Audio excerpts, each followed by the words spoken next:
So, Mark, can you hear me now? You sound pretty good to me. I mean, I hope you don't fuck up the volumes again this week.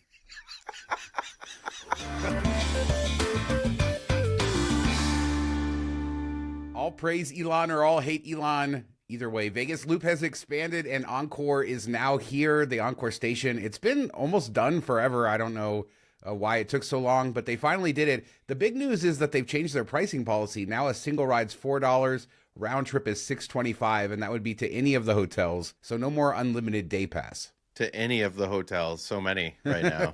Am I wrong in thinking that this looks not great? Yes, I've been making jokes about this for years, but it's one-way tunnel. You come out, and then they have to like drive to a parking lot. I expected this to be more like a subway stop underground, what we've seen at the convention center and things like that. And they're driving out and then pulling up next to the hotel and dropping you off. And then you see the other Teslas waiting to go in because it's a one-way tunnel. It just doesn't seem efficient in any way. I mean, maybe digging the tunnels is efficient, but this system, especially when it's, fully blown and really going, this seems like it's going to be so much worse than anything else we have for public transportation. I think isn't it nice that you get pulled up right to the side of Encore with the thing? And I mean, this isn't new. Westgate has this. Some of the convention center stations are above ground, but it parks right outside. That's really neat. Why would you want to have to go under a station, underground, all this nonsense? We're never going to have autonomous cars. Let's just accept that at this point. I don't think that they're going to pull this off. But yeah, I'm going to get annoyed when I get in that car and then I have to sit at the stop sign or whatever for 5 minutes waiting for all these other Teslas to get out of the tunnel so I can go in the same tunnel. Why didn't we dig one going each way? I don't know. It just seems not at all what was envisioned. Maybe it's just me. What I envisioned, I thought this would be a way more streamlined, way more seamless. It just seems kind of like they dug tunnels to drive cars through, which is stupid. Why don't you walk from Encore to the convention center in the middle of the summer and then you tell me it's stupid? Put some escalators down there and we could all walk through a tunnel. Moving escalators, done. It would have been the same thing. You're horrible today, so let's move on to the Arts District. Talk about the parking garage. Now, this isn't the parking garage that the Neon Museum is going to be on top of eventually, maybe. This is the one that they announced last year that they're going to build, trying to get more spots in the Arts District. And they're trying to make this parking garage look nice. It's just a parking garage. There's some renders. But they also tweeted, and I think it was 11 a.m. to 1 p.m. during the weekdays, that all parking in the Arts District is free, I assume, for like lunch. Yeah, I think that's cool. Trying to get people down there for lunchtime. It does seem like the Arts District doesn't get super busy during the day when I've been down there during the day. Even on weekends during the day, it just seems a little bit more dead than you see at night. So I think that's a cool idea to try to get people down there, have lunch, especially if you work somewhat in the area. I could see that being beneficial. And I think, the renders of this parking structure looks great. I think it fits in well with the city or with the area, and they have the storefronts and everything. So it doesn't feel like a traditional parking structure. It's got a little bit more to it. And definitely they need to add spaces for people on the weekends and in the evening. So this is a great addition once it's up and running. Yeah, it's cool. It's very downtown Vegas, very Arts District as far as the design goes. And it's a parking garage, but all good there. And yeah, it's street parking, 11 a.m. to 1 p.m. for lunch. Head down to the Arts District and enjoy it for free. So one of the things we talk about often on the show is using the high limit bathrooms. That can be a trick. They're nicer, tucked away, private. Sometimes they have cool little, mouthwash, lotions, all kinds of cool stuff. But finally, somebody made a video going through some of the biggest high limit slot rooms in Las Vegas. Kathy Grant, she did like Venetian, Palazzo, I think Aria, Cosmo, Wynn, Encore, and more. Which one was your favorite? Where did you find this? This is like some deep cut. She tagged me on Twitter. Shout out to cool. Kathy Grant. Oh, that's awesome. No, it was cool. The intro was a bit interesting. You'll have to watch it for yourself. I don't get the whole point of that, but it definitely draws your attention. You're like, what the heck's going on here? At first, I thought, is there a bathtub in one of these?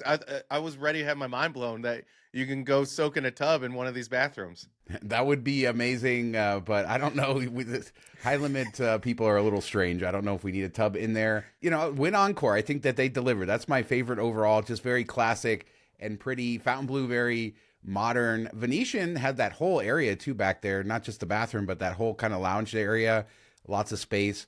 So yeah, it's kind of cool to get that look. And just as a reminder, these places are open to the public, so you can walk in, you can use these bathrooms, You can check out the high limit rooms. Don't be intimidated. Don't loiter either, probably. That's not either good. That's not good. But you can go in there. You're eligible. No, just Sean just told you to go get all those snacks, sit on the couch, just hang out all day, bring your beer back there, bring your drink.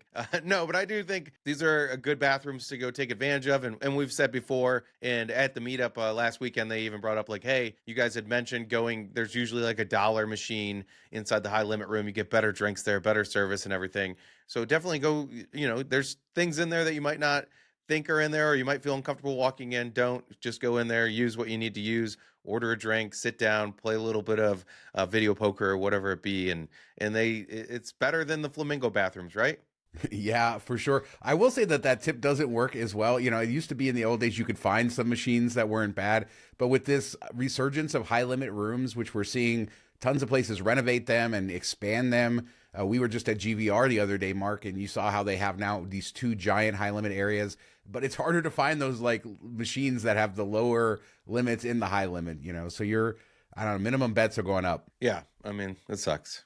So on the last show, we talked about Lake Las Vegas. Going out there, you got to see the Hilton and the Village out there. And there used to be a casino, the Casino Monte Lago. It was open when the properties opened, I don't know, 20 plus years ago. And then it closed and then it reopened when Ravella opened. And that was the Hilton before, I don't know, between the Ritz-Carlton. And nonetheless, somebody tagged us.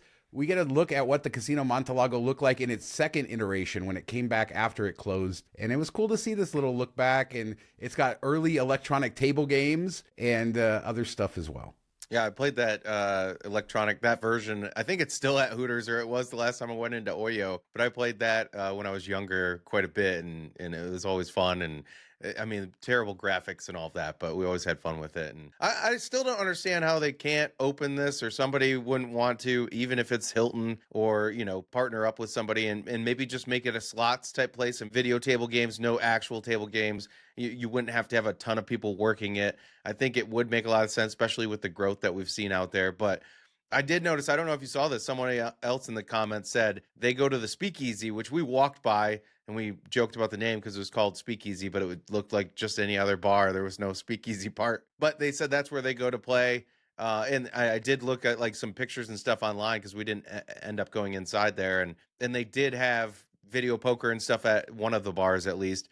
So that's kind of cool and a place to go if you're visiting the area and you want to gamble a little bit. But yeah, it's super unique out there. It would be neat to have the casino reopened and glad to have that look at it. Here is a crazy story. Imagine you get these chips online like eBay. You buy chips from the Playboy Hotel in Atlantic City, which was apparently open in the 80s for 3 years, I think 81 to 84. And then you go to cash them in and they say no. They say you can't do that. This hotel hasn't been open. You would think this is common sense, but then there's a lawsuit. Basically, when they were supposed to destroy these chips, somebody stole them from the company that was supposed to destroy that. A guy who worked for the company took some of the ones he was supposed to destroy, put them in a storage unit, goes bankrupt 20 years later. They sell off the assets. The guy buys it, tries to cash it in. Moral of the story, he does not get the money for the chips because they were not originally issued by the casino. I never would imagine that, you could cash these chips in this far later. So I was interesting. And I didn't know about the Playboy Hotel in Atlantic City. Yeah, I didn't know about that. And I was kind of shocked that this was even a thing. Like if they would have been legit chips, it sounds like they would have honored it in some way. At least that's the way I took the story or reading it myself. And the fact that they were stolen was the reason that they weren't honored. And I thought, whenever we see a casino change names or change out chips, you usually get like a certain period, 6 months, 12 months, whatever it be, to cash out those things. So maybe it depends on the state. I don't know. But yeah, I was shocked to see that it was actually maybe a possibility. And I wonder what he paid for them, because maybe he was like, I got the steal of the century. I'm going to get $60,000. I only spent $2,000 at the auction or whatever it is. But it's such an interesting story. Yeah, there's so many collector chips, old chip. We have collector chips, and I believe in Nevada, you are correct that this would not happen. And it is a state dependent thing, but I'm not sure of the rules everywhere. So it's just fascinating to think maybe he got them for like $100. He's like, yeah, let's get 60,000 and give it a try. But yeah, I mean, if you did this, that would just mean that all of these old chips were worth at least their face value, and they're not a currency. That's the truth. Why would you sit on them for like 20 years and then let it go? And I think it was a bank deposit box, actually, which is even more weird that you would put them in a bank deposit box. Maybe he was planning on cashing them out originally as time went on and he could get away with it. I don't know. It's such a weird story. As a reminder, we have our Patreon. $5 a month gets you access to our weekly after show. This week's show all about our trip last week, Mark coming to town. Patreon.com/MTM Vegas for all of the information. And thanks to everybody who supports us over there. The sound's always perfect in Patreon. So Tilman Fertitta, he is sort of resigning. We haven't really covered this on the show, but he's going to become the U.S. ambassador to Italy, meaning he's sort of stepping back from his companies, including Golden Nugget, Landry's, all the companies that he owns. But at the same time, he is the largest shareholder in Wynn Resorts, and he took advantage of the recent stock market stuff to pick up another 400,000 shares. And he's by far, I don't know, he's at like 12, 13%, something like that now, by far the biggest shareholder. Yeah, and just what yesterday, that, he made a lot of money yesterday because I think it went up like 20% Wynn stock. I did take a peek at it, and I'm a little mad because I didn't get in. We talked about it last week, and I said we should be buying. We should have bought. Who knows where it'll be in the week from now, but kind of crazy timing. Think of that what you will. But if you were going to get sent out to be an ambassador of anywhere, Italy would be my number one choice. Well, it'd be like top 3 for sure. Maybe somewhere in Asia would be above it. Where would you want to go? That's, you putting me on the spot. I don't know. Shaw doesn't like being on the spot. I don't. I'm trying to. There's a lot of great countries I would like to go to. Japan. I don't know, but there's so many that I think would be cool. But I think, we think fast forward down the line when he's done being an ambassador, he's now left running his casino companies and his wider company. He's the largest shareholder here.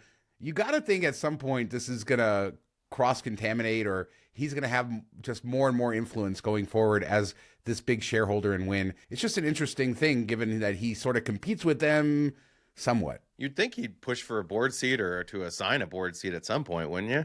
Yeah, I mean, he hasn't, as far as everything I've read, he hasn't been very vocal or trying to do a lot of stuff. So I think this is something to watch. But as you say, he's a billionaire and he made more money this week. So, congrats to him. And we talked, he had a pretty good buy-in when he started acquiring all these shares as well. So I think it was pretty low. So more MGM fees. This article came out with the Review Journal, and I guess like a week or two ago, some MGM execs were out talking about what they're doing and fees. And then they specifically talked about the ATM fees. This is what I talk about when you listen to these like calls. This was at a conference or something, but where they talk about just like dialing up these fees. And in this case, saying that their ATM fees were too low and that there was room to crank them up. And I think that we're pushing past $10. I think I've seen $12 on the strip now. So, I mean, what world are they just like, yeah, I mean, they think that they have demand, so they can just charge whatever they. What world does somebody not go to a ATM because the fee is too high? Yeah. Do you go like walk down the street to CVS or something, and even though the limits are lower there, and you're getting 20s, and it's kind of a pain, but maybe that's where people start to go. But if you're going to crank up anything, let's crank up the ATM fees. We've talked about this before. That's how you can get that one free. Waived with there's quite a few products out there, probably 3 or 4 that off the top of my head, but the one that we both use is Charles Schwab. You can just sign up for their account. You don't have to have a brokerage account. You can sign up for their checking account, and they rebate all ATM fees, even foreign currency, all that stuff. I think in Rio, my buddy had like a $30 some ATM fee, and a couple days later it was all refunded. So yeah, go ham in Vegas, jack up those fees, and we'll get everybody signed up. Maybe Charles Schwab won't like it so much, but there's a workaround there at least. Yeah, I've used my Schwab. I think the highest I've ever done with that is a $10 fee. Same with Bank of America Platinum Honors. I get the fees waived with that, and I've tested that. And, I have to film this. I've been meaning to do this to avoid the traps at the ATMs where they're trying to trick you into checking your balance so they can charge you another fee. It's getting rough out there at the ATMs and casinos. And as you can see from this story, they want to make it more expensive. Is there a fee that they won't touch? I mean, they charge for toilets in Europe. We could see it going there, I guess. By the way, we forgot to mention the MGM Grand's high limit black toilet is pretty cool. It was kind of it was a big step down from all the rest of them. Yeah, the first thing I thought of was Skyfall Lounge, like how they have those black toilets and you're sitting there staring out at the world with the full window in front of you, feeling a bit exposed. But it just seemed like the same look as those, which was kind of funny. So last year we covered the story of those idiots out at Lake Mead destroying the rocks. But yeah, I mean, they got convicted. So they're going to go to jail, up to a year in jail and up to a $100,000 fine. So they haven't been sentenced yet. But yeah, it's good. They were destroying property, these thousands of year old rock formations. Somebody caught them, filmed them, and then eventually they were found. And then now they are convicted. I think this is a good story because don't be an idiot.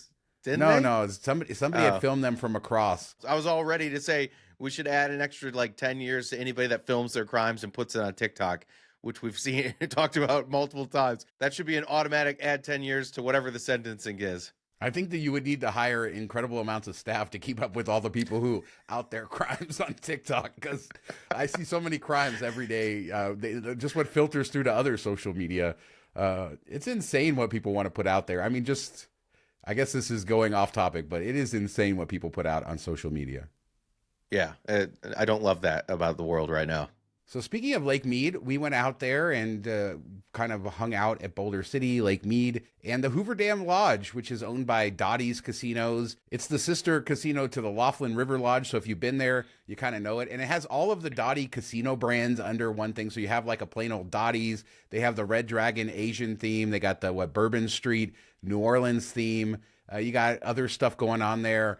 Lots of places to sit. I mean, describe this place, Mark, because it is unlike any other casino. Yeah, I mean, I love the one in Laughlin. This one was probably even like a little bit of a step up from that.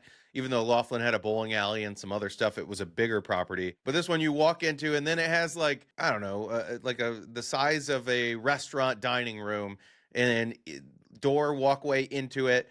And each one is themed differently. One's like a Mexican type of theme. You got the Red Dragon, which is Asian theme. Bourbon Street is my favorite, New Orleans type theme. And then they have arcade games mixed in with the slot machines there. So that's kind of unique, and you can win tickets. And then they have like the main overall casino. So you can get like regular casino, Dottie's, which you see spread out around Vegas, that type of feel, and then all these other ones, and it's like each one has its own room, like a party room almost, which theming and stuff on the wall, and some are done better than others. It's definitely unique and random, and I love it. I mean, the beers were like $2.25, and they were shocked that I was ordering them. Seats everywhere. We end up hanging out on the leather sofas in Bourbon Street and just chatting for a while. And I said at the one in Laughlin, I said I would come here and watch like a football game or something. And it wasn't very busy. Maybe it gets busier on the weekends, but definitely not like if you want atmosphere or live action type of thing, you're not going to get it there. Yeah, it does have some of the lodgy sort of theming in the lobby and around there as well. And then we've talked before about the Pachinko machines in the Red Dragon over there, and people have said they weren't able to get it worked. So we we investigated, we tried to figure out how to get these Pachinko machines to work. Terrible. There are some, yeah, they're on demo mode, so I don't think that they're legal as far as gambling goes, or they're allowed to do that. Through some Google Translate, I was able to figure out they're on demo mode, but we couldn't figure out how to get them to work. At one point, I put some balls in, and then they started dumping out all over the floor, and I had to run around and pick up the balls. So it was, but you can see them. They're there, the Pachinko machines over there. I wish that they could figure out a way just to turn them on, make them free, or make them like arcade games or something without the gambling, because they can't get the licensing or whatever. But that is another super unique part of this place. Yeah, and my favorite thing is they throw it back to like old school comps in Vegas and players cards and stuff. If you go to their players club, they just have like all this crap, kind of like when you go to an arcade and they have all the ticket things in the back. They have all of these things lined up that you can redeem your credits for and everything. It just reminded me of what it was like in casinos 20, 30 years ago.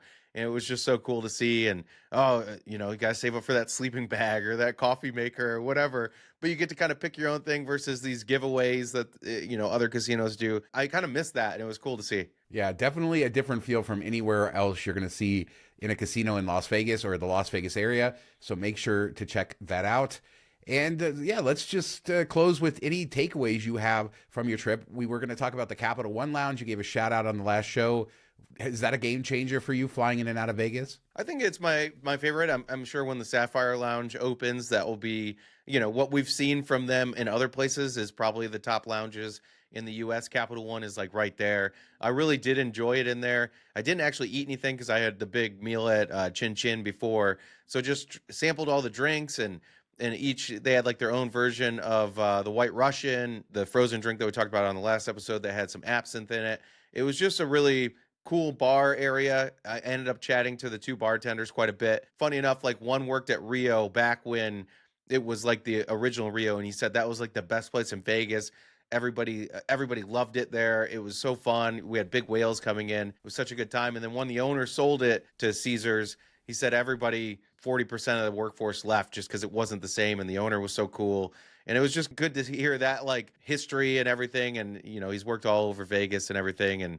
And Kelly, she works at Green Valley Ranch. I said, hey, we were just there yesterday, but she works the 3 a.m. to 11 a.m. shift, and I guess she's the cooler, so she'll come out to the tables and everybody loses, even though she's so nice. Usually it's the mean dealers that take all your money. It's been crazy. Station Casinos just put in these boards showing all the hand pays. They had different versions. We've talked about these. That's why it's not a topic on the show.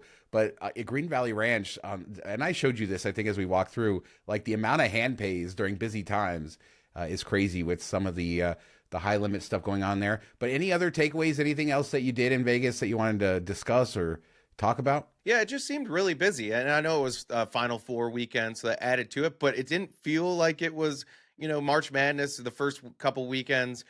Everybody's wearing their team shirts, and you can tell it's very sports atmosphere, very sports oriented. And I walked by bars while the games were going on, and it didn't seem like a ton of people were sitting there watching it.